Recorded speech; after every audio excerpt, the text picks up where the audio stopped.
La entrevista con Darcy Ortiz García.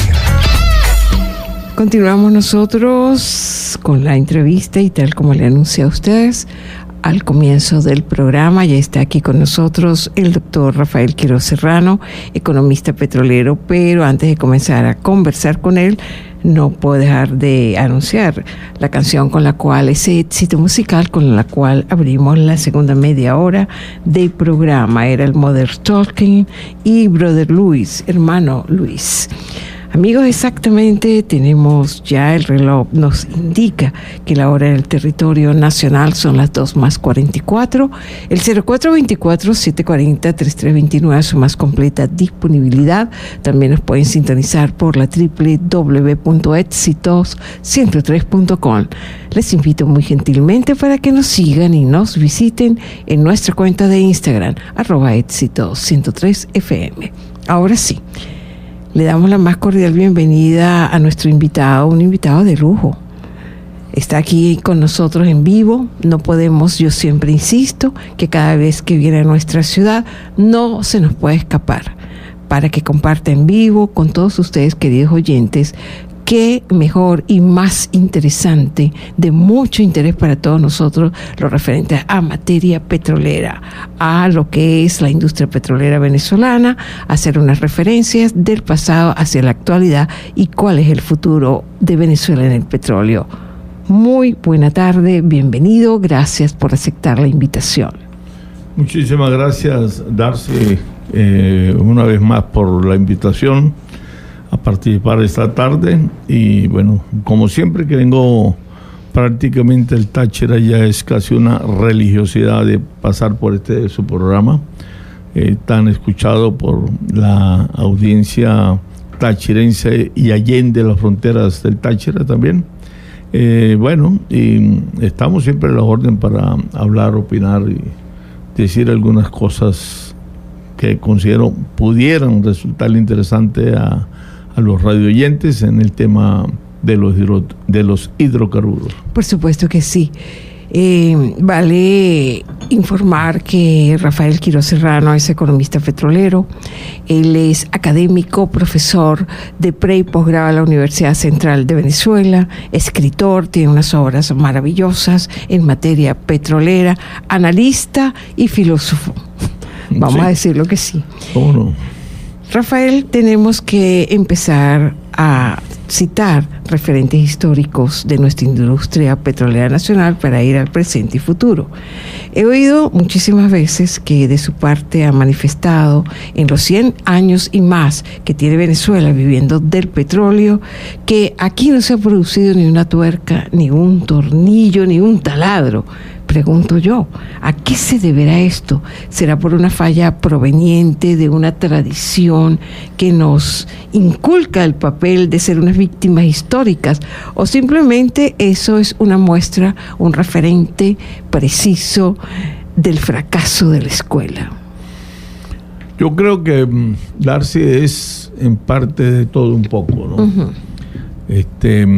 La verdad que desde que apareció el petróleo en Venezuela, aquel 18 de mayo de 1875, en la finca de la Alquitrana, allí en Rubio, Venezuela, todo su presente y su porvenir, y mire que lo ató en términos de porvenir, a la renta petrolera.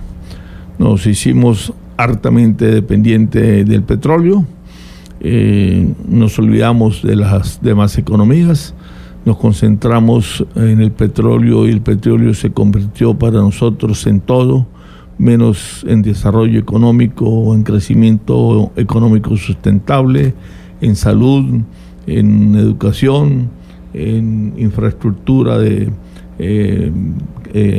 carreteras, y medios de comunicación y demás.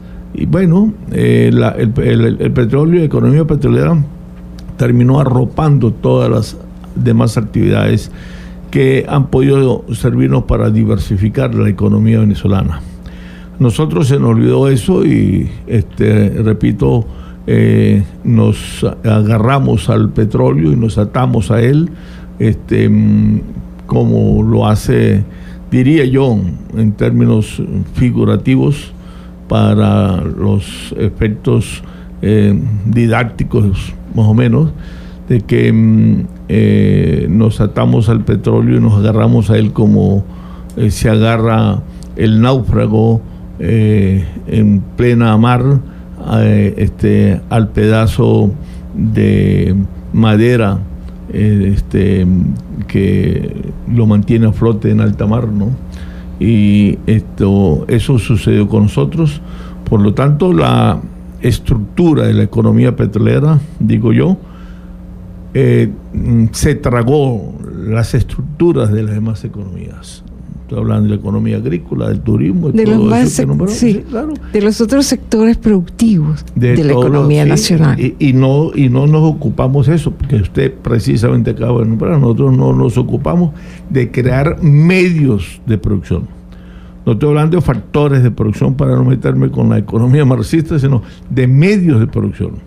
Aquí, como usted lo dijo a manera introductoria y muy acertadamente, aquí no, en 120 años, por lo menos, para ponerle una corta edad a lo que ha sido la dependencia venezolana del petróleo, en 120 años no hemos producido el primer tornillo para la industria petrolera, por decir algo exagerado.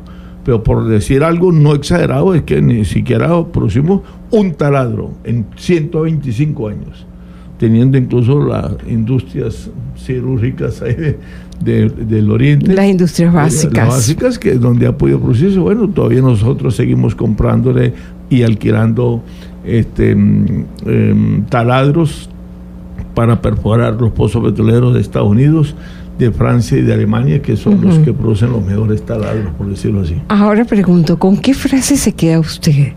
¿Con Venezuela se revuelca en el excremento del diablo o sembremos el petróleo? ¿No ha pensado en crear su propia frase, partiendo acerca de la bendición o el infortunio de vivir, de ser un territorio rico en petróleo? ¿No lo ha pensado? Sí, sí lo he pensado. Pero ¿con qué frase se queda de las primeras que mencioné? De las dos, por supuesto, me quedo con la frase de Alberto Adriani de sembrar el petróleo. Montada por Alberto Adriani un año antes de su muerte, en 1935. Y acreditada generalto Arturo Uslar Priete.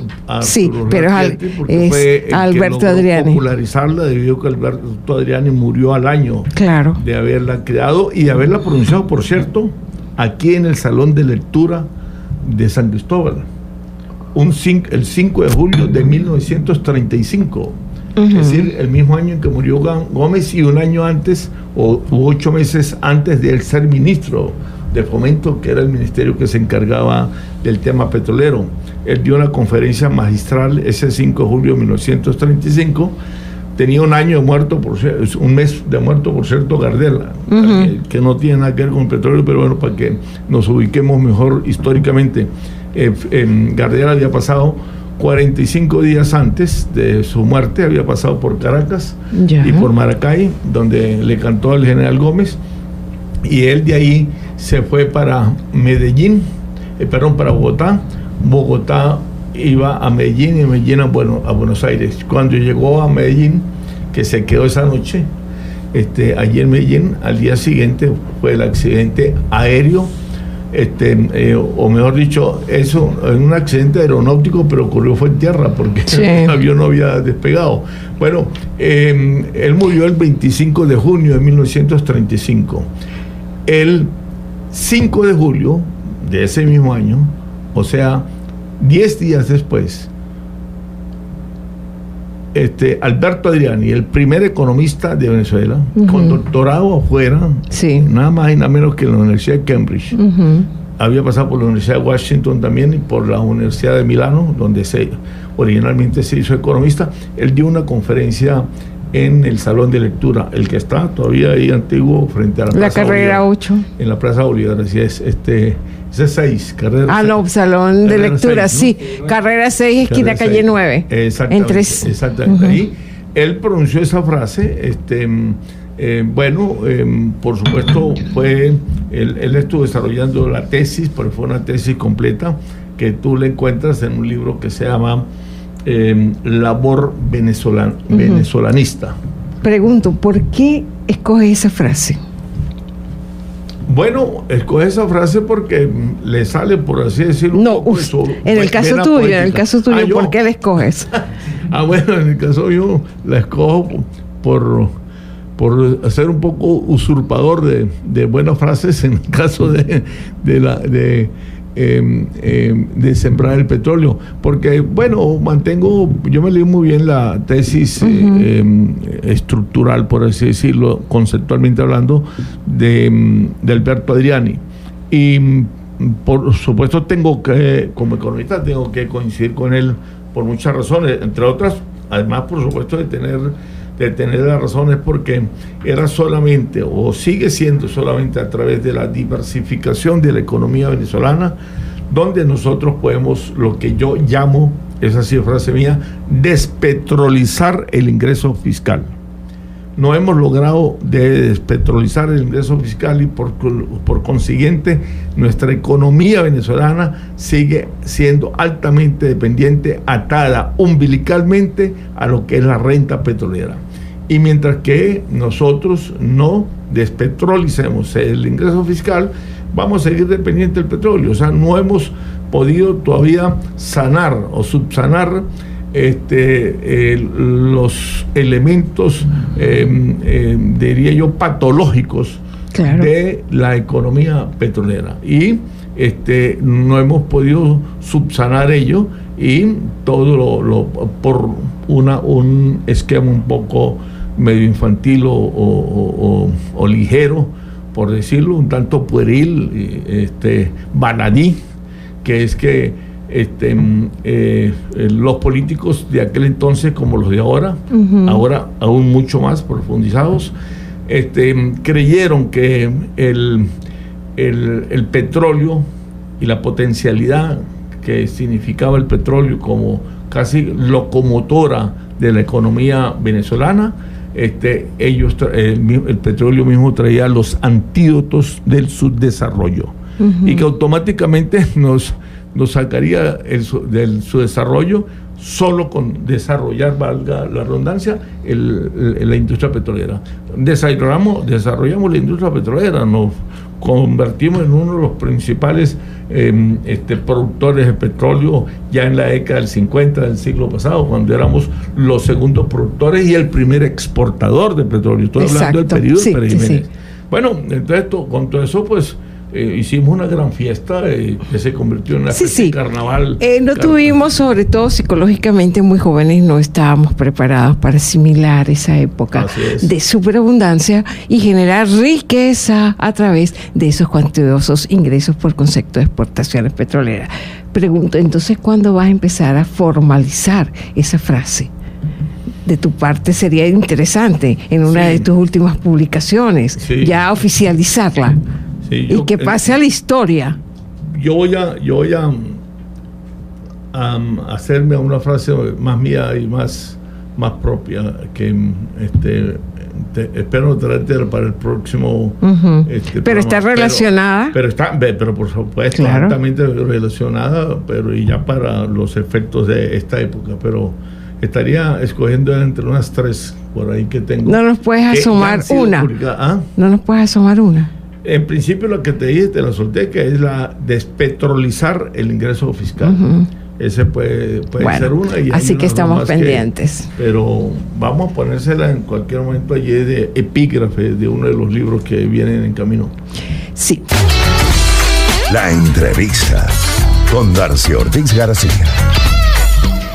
Amigos, tenemos ya las 3:11 de la tarde. Damos inicio a nuestra segunda hora de programa, acompañándoles muy gustosamente. Josué González está en control técnico, musicalización y en la administración del micrófono. Quien tiene el gusto de hablarles, Darcy Ortiz García, 0424-740-3329, a su más completa disponibilidad.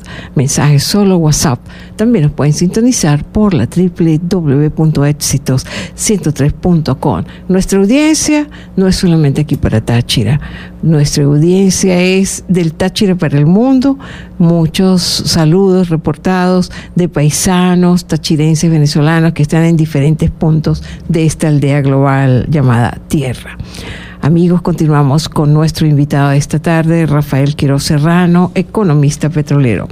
Antes de empezar a abordar la actualidad económica petrolera nacional y los visos de futuro, no puedo dejar de hacerte la siguiente pregunta. Venezuela cuenta con las mayores reservas del mundo, probadas, y es una gran potencia energética actualmente, el país con las mayores reservas probadas. Luego le sigue Arabia Saudita.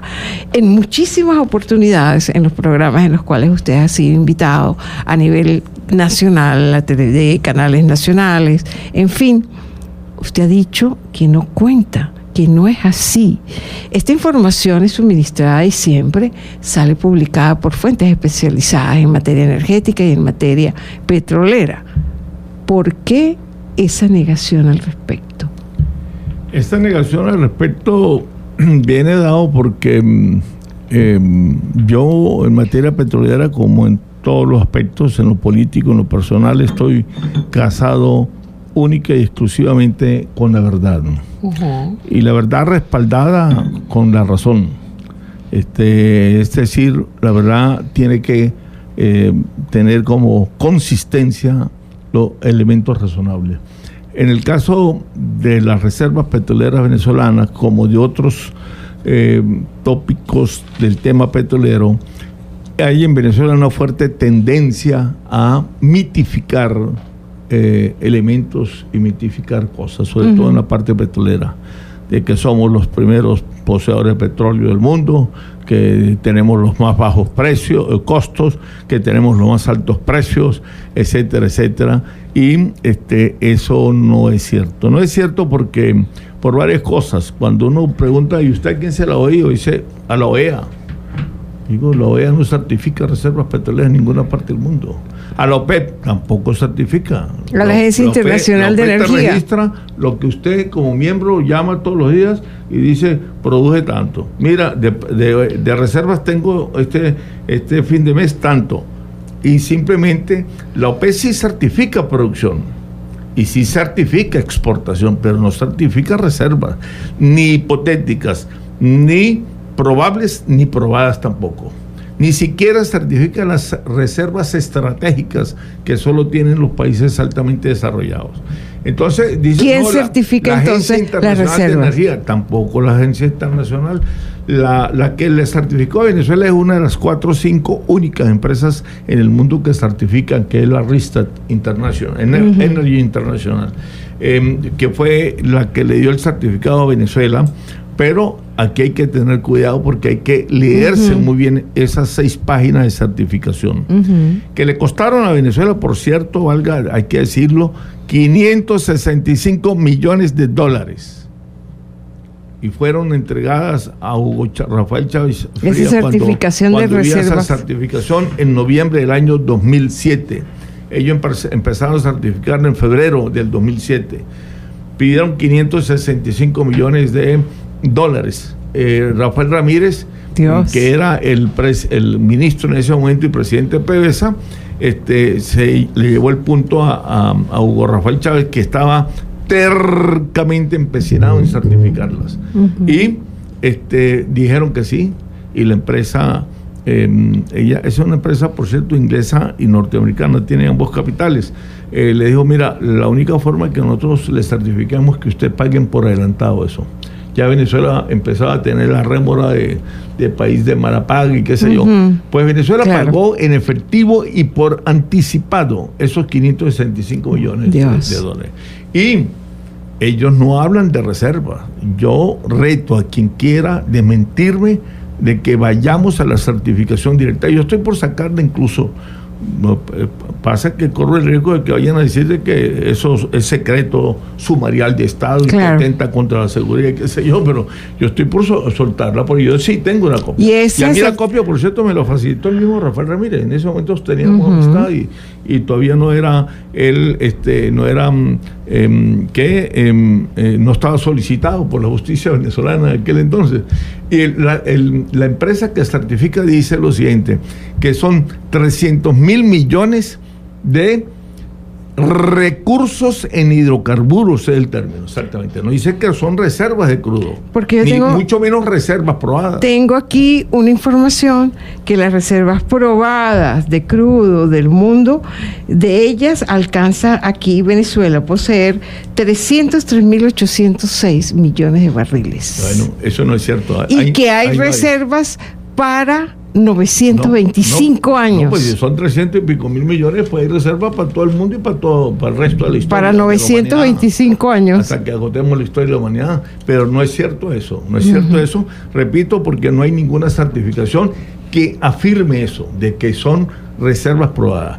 Dice que son simplemente recursos en hidrocarburos. Y luego más adelante, la misma certificación desglosa esas categorías.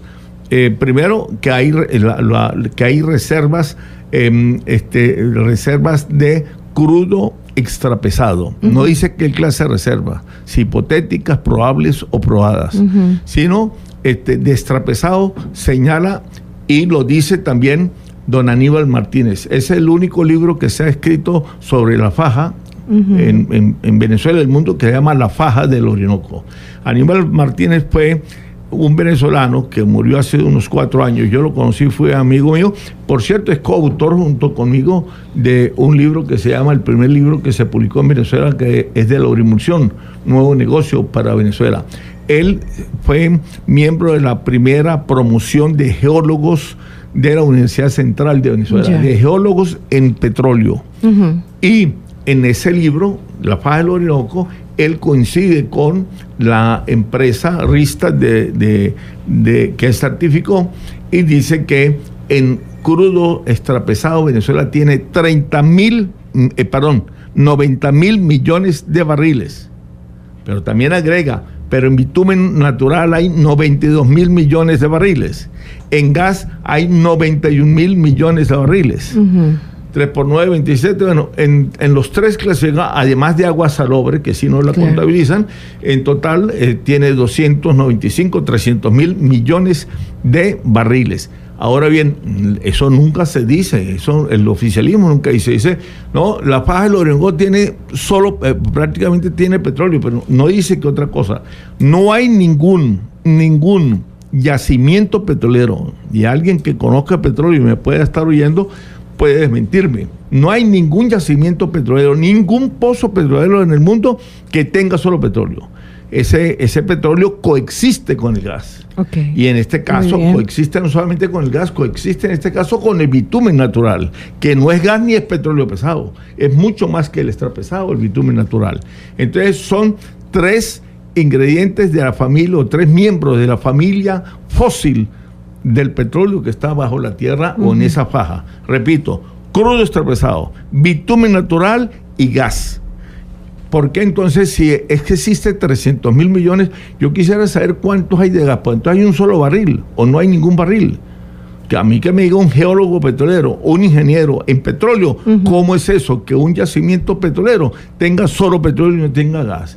Y en este caso que tiene bitumen natural, porque estuvimos produciendo orimulsión que se hace solamente como materia prima en base al bitumen natural. No se hace con el petróleo extrapesado, no se hace con gas, no se hace con agua salobre. Entonces, hay que tener mucho cuidado con eso. La ONU, la OEA, la Unión Europea, la OPEP misma, no certifican reservas para nada. Y aparte de eso hay que tomar en cuenta lo siguiente, que don Aníbal, que sí va al fondo de la cosa, hace leí como un capítulo completo prácticamente a lo que es el bitumen natural.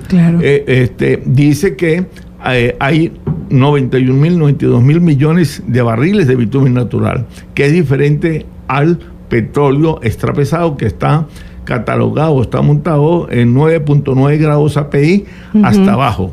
Entonces, en relación al petróleo extrapesado, dice que la faja, por lo demás, tiene una ventaja de lo cual nadie habla, que es el factor de recobro. El factor de recobro de la faja es 20%. Ese quiere decir, el factor de recobro es lo que usted en verdad va a rescatar de lo que hay en el subsuelo. Claro. Si hay un pozo que tiene 10 barriles de petróleo, pero el factor de recobro es 20%, quiere decir que usted puede sacar de allí solo el 2%, el 8% no es. Y por consiguiente también hay lo siguiente, de que mientras que usted no sepa cuál es el costo permanente o promedio del que está sacando de la faja, de producción, es difícil que usted sepa si son reservas probadas o probables, porque son reservas probadas solo si un estudio de costo-producción lo haces y es ventajoso desde el punto de vista comercial. Claro. Es decir, si hay negocio si hay la ventaja o el margen de la ganancia o del beneficio, si la hay. Si no la hay, ahí podrá existir todos los millones de barriles que haya, pero no son reservas probadas, son reservas probables. Y ese probables, los libros académicos de petróleo siempre colocan probable entre comillas, porque en petróleo hay varios términos que no son taxativamente o literalmente como lo establece la Real Academia. Por eso es que hablan de reservas probables y le colocan comillas, porque no es que probablemente haya, no, sí hay. Lo que probablemente establecen es que probablemente sea negociable. Si no es negociable, ahí pueden existir todos los millones de barriles que hayan y no van a ser reservas probadas en tanto en cuanto el estudio, repito, de inversión o de costo-beneficio no sea favorable. Por eso es que ese factor de recobro tiene eso. Por lo tanto, hay también lo siguiente, de que ahí usted tiene que hacer una estimación en el caso de la faja, porque eso fue una cuenca. Eso no fue yacimiento, ni pozo petrolero, ni campo petrolero. Una cuenca de petróleo que se descubrió en 1936 y empezó a explotarse en 1960. Por cierto, ahí estaba Aníbal Martínez en las dos comisiones. No se había graduado todavía de geólogo petrolero, pero explicó cómo él llegó, por ser funcionario del Ministerio de Petróleo, a constituir esa comisión. Y en 1960 empezó a explotarse ya, no en forma para efectos comerciales, sino para los efectos de laboratorio, para saber qué era lo que existía allí. Y ahí se llegó a la conclusión de que había gas, bitumen natural, había agua salobre y había crudo extrapesado. 4 componentes. Que no es el más comercial. Y el gobierno, ojo, tanto de esta sexta república como la mal llamada quinta, hablaban solamente de petróleo, solamente de crudo extrapesado. Sí. Nunca hablaron de un momentico, ¿y cuánto existe gas? A mí, ojalá algún funcionario del Ministerio de Petróleo de acá del Táchira de los Andes me dijera cuánto hay de gas allí en ese yacimiento, en la faja. Es que no existe gas. ¿Cómo es eso? Que no existe gas en un pozo petrolero. ¿En qué pozo del mundo, en toda la historia del petróleo, no existe gas? Y no existe bitumen natural cuando se ha comprobado de que se hizo un producto tan interesante y tan innovador en términos de combustible como fue la orimulsión, que era en base, la materia prima de la orimulsión era bitumen natural. Entonces hay bitumen natural también. ¿Por qué no me desglosan los componentes que tiene ese yacimiento? Y entonces, bueno, repito, Hugo Rafael, que era un especialista para construir mitos, construyó entonces el mito de que éramos el país de mayor reservorio petrolero en el mundo. Quienes nos hemos dedicado permanentemente, todos los días, a la investigación del petróleo desde el punto de vista académico y científico, llegamos a la conclusión que nuestro país ocupa la 9ª reserva más grande del mundo. Ojo, que no es cualquier cosa. Eso no es para despreciar esa riqueza. Es significativo. Somos 90, pero bueno, Darcy, si de 105 países de petróleo del mundo que producimos petróleo, somos los 9º en reservas, Bueno, imagina, eso no es cualquier conchaviajo, como digo yo. No. Y de esos 105, 52 somos los únicos que producimos y exportamos. Y seguimos siendo los novenos en el mundo. Tampoco es nada despreciativo. Pero no digamos mentiras por sumarnos a esa tendencia paroxística de elevar siempre a lo máximo todo lo que hay en Venezuela. Así sean 3 granos de caraota, entonces decimos que somos los mayores poseedores de caraotas en el mundo, y todo es lo máximo. Bien. Tenemos esa tendencia por una vena nacionalista que nos corre a nosotros por la sangre en forma alborotada. Pues. Bien. Continuamos con nuestro invitado Rafael Quiroz Serrano, economista petrolero, en el próximo segmento para hablar actualidad económica petrolera nacional y sobre todo el impacto de las sanciones anunciadas por el presidente Donald Trump, de las sanciones y del aumento de los aranceles en 25%. La entrevista con Darcy Ortiz García. Abrimos ya este último segmento, última media hora de programa, con un bellísimo tema interpretado por Duran Duran, Serious en inglés. Seguimos con nuestro invitado también de esta tarde, el economista petrolero Rafael Quiroz Serrano. Vamos ahora a centrarnos en tiempo actual y el futuro de Venezuela en el petróleo. Se puede decir que tiene futuro. Pero tú me decías entre telones que quedó algo pendiente para manifestar. En cuanto a la faja, del Orinoco, sí. Que hay que también tomar en cuenta de que ese es un petróleo, repito, extrapesado. El petróleo extrapesado es un petróleo que por su mala calidad se le llaman también petróleos ácidos por la cantidad de azufre que contiene. Es un petróleo que no lo recibe ni lo digiere, no puede utilizarlo como dieta ninguna de las 954 refinerías que hay en el mundo. Ninguna. Tú tienes que mezclarlo, para lo cual necesita, por cierto, diluentes y qué sé yo, traídos de afuera, porque aquí no producimos el suficiente diluente para el crudo extrapesado que producimos. Tiene que entonces mezclarlo, tiene que mejorarlo también, sacarle azufre, sacarle metales como vanadio y qué sé yo, inyectarle oxígeno, inyectarle nitrógeno, o sea, modificarlo, es decir, enriquecerlo para subirlo a crudo pesado, igual que el anterior, el mezcla, o tiene que convertirlo en lubremulsión. Eso es algo que hay que aclarar, pero también hay que decir lo siguiente, de que el costo de producción de la faja en estos momentos está ubicado en un rango entre $27 y $34 el barril. No hay ningún petróleo en el mundo que supere en términos de costos los costos, valga la redundancia, de la faja. Y por consiguiente nosotros tenemos ahí lo que llamamos el hueso duro de roer en el mercado mundial de los hidrocarburos. Y antes del 9º lugar que ocupa Venezuela, le voy a decir los 8 que están. Estoy dispuesto a que el que quiera puede desmentirme, pero por supuesto con respaldo bibliográfico. El primer reservorio petrolero del mundo lo tiene Arabia Saudita, con todo su caudal de petróleo, pero a granel en cantidades en la faja.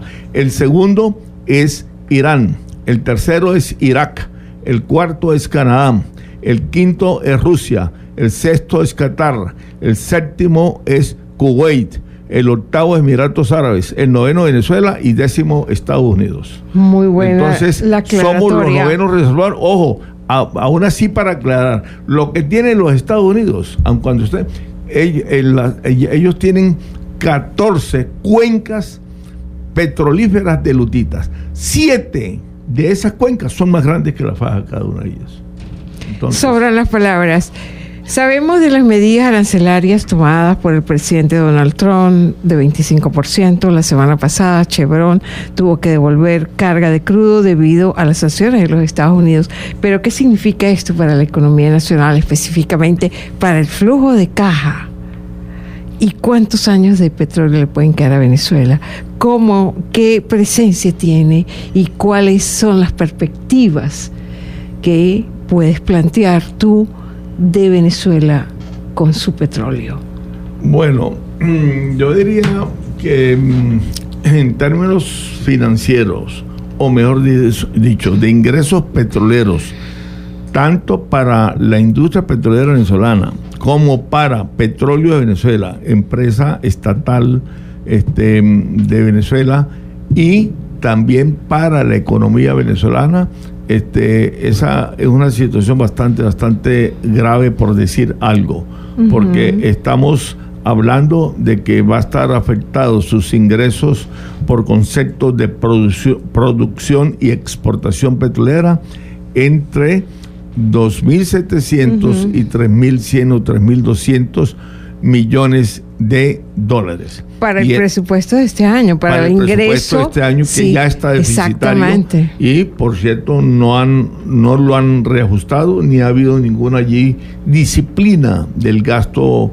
del presupuesto ordinario. Entonces, la situación es grave en ese sentido, sobre todo porque las medidas un tanto exageradas, como le quiera llamar, que han adoptado los Estados Unidos, le prohíbe a los países que han estado comercializando petróleo con Venezuela de ligarse de tal compromiso. China lo ha venido haciendo extrañamente. Yo no esperaba que China estuviese tomando la actitud que está tomando ahorita, que es mirar para los lados, haciéndose loco de que no tiene ningún compromiso con Venezuela. Y resulta que China se está cobrando de esa producción que nosotros mandamos diario. No está comprando, es simplemente recibiendo como parte de pago de la deuda que tiene Venezuela con China. Sí, el 80% en verdad de la factura petrolera de todos los días, que está en alrededor de 380 o 390 mil barriles diarios, el 80% de esa factura petrolera va a amortiguar la deuda que tenemos, que tiene PDVSA con China, y solamente ellos nos pagan en términos efectivos, por decirlo así, el 20%. Algo similar sucede con Rusia, pero en una forma mucho más limitada, porque Rusia nos envía solo el 10% de la factura petrolera, cuando el monto de deuda que tenemos con Rusia, con las empresas rusas, es de mucho menor que el de la India. Entonces, la situación para Venezuela queda bastante comprometida, porque no solamente se trata de establecer impuestos a las importaciones o a las exportaciones, sino se trata de castigar a través de las licencias y a través de esas presiones, castigar a los clientes venezolanos. Y los más afectados, como dije en un principio, es China, Rusia y tercero la India. Luego vienen otros países, pero los afectan muy poco, como es Turquía, como es Malasia, Singapur, y finalmente a dos países que se vende solamente gas, no petróleo, que es Trinidad y Tobago y España. Pero el hecho es que, en todo caso, las sanciones, pareciera que el gobierno norteamericano quiere cambiar sanciones por impuestos a las exportaciones y a las importaciones en el caso de los productos norteamericanos. Eso acorrala bastante a Venezuela, porque el petróleo mundial, que pueda vender en Asia, el problema de la industria petrolera en este momento, o del comercio venezolano, no es el traslado, no es a quién se los vende, eso es lo de menos. Venezuela pone 200.000 barriles y los pudiera poner, reemplazar la producción de Chevron, los 250.000 barriles los pone en Asia, en 48 horas los vende, Entonces no es cuestión de venderlo, la cuestión es quién produce, quién va a ocupar el vacío de producción que tiene Chevron. Correcto. Si a esos 245.000 barriles usted le suma los 105.000 que están produciendo 4 o 5 empresas europeas, como es la Repsol de España, la Eni de Italia y la de Francia, la Maure-Lampron, y hay una de la India. Entonces, esos 105.000, usted se lo suma a los 245, te va a dar 350.000 barriles. de 865, 68 que está produciendo Venezuela hasta el viernes pasado, usted les cuenta esos 350,000. Nosotros vamos a estar produciendo entonces solamente 515,000 o 520,000 barriles. Y con eso escasamente nos alcanza, por decirlo en términos figurativos y analógicos, solamente nos alcanza para atender las necesidades del municipio San Antonio del Táchira. Dios mío, por cierto, para enero fue reportada una producción de 1.031.000 barriles diarios aquí en Venezuela. Esa fue una producción más o puntual, menos. No fue promedio ni mensual ni semanal. Fue una producción puntual. Puntual quiere decir la producción diaria, pero luego bajó al día siguiente, entonces el gobierno tiende a la manipulación. Superamos ya el 1,000,000 y pico, llegamos a 1,031,000. Sí, pero ¿cuánto? 1,031,000 el miércoles pasado, por decir algo, pero eso no fue lo mismo que produjo el jueves. El jueves volvió a caer a 950, el día anterior está en 965. Entonces, una cosa es la producción puntual y otra cosa es la producción promedio semanal o promedio mensual o promedio bimensual o promedio trimestral o semestral o anual en todo caso. Dos preguntas antes de finalizar. No puedes aprovechar la oportunidad de tenerlo aquí en vivo y compartir con nuestra audiencia. Hay esperanza, y no es utilizar un término un tanto ilusorio, respecto a la recuperación de PDVSA. Y lo otro es, como economista general, no petrolero, sino, vamos a decir, total, ¿qué futuro vislumbra aquí en la economía nacional en el corto y mediano plazo? Bueno, mira, lo que yo puedo vislumbrar es que solo habrá futuro promisorio en la medida en que haya un viraje en lo político en Venezuela, o mejor dicho, lo que algunos llaman una especie de quiebre, en el buen sentido de la palabra, del aspecto político. Mientras que no haya en Venezuela un viraje en lo político que ofrezca estabilidad política, estabilidad económica y por consiguiente estabilidad social, aquí no solamente no vendrá ninguna empresa transnacional que esté fuera y que pudiera estar interesada en invertir. Ni siquiera las empresas petroleras transnacionales que ya están establecidas acá en Venezuela van a querer continuar o recontinuar en una inversión interesante. Y por lo tanto, sin un cambio en ese modelo político, no hay ninguna opción de una recuperación de la industria petrolera nacional. No. Mientras que no haya un cambio en lo político, es difícil, es imposible que Petróleo Venezuela o la industria petrolera venezolana como tal pueda recuperarse o pueda reiniciarse o pueda reconstruirse. Y mientras que no haya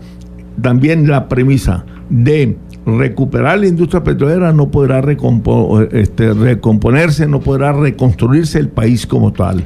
Es decir que no es fácil el futuro venezolano, pero hay que seguir teniendo fe, como dicen las Sagradas Escrituras en Hebreos 11:1, después la fe, la certeza de lo que no se tiene y la seguridad de lo que no se ve. Muchísimas gracias por haber estado esta tarde con nosotros. Era el economista Rafael Quiroz Serrano, economista petrolero. Y a todos ustedes, muchísimas gracias, amigos, por su atención, por su sintonía. Darcy Ortiz García en Éxitos, atrapando el tiempo.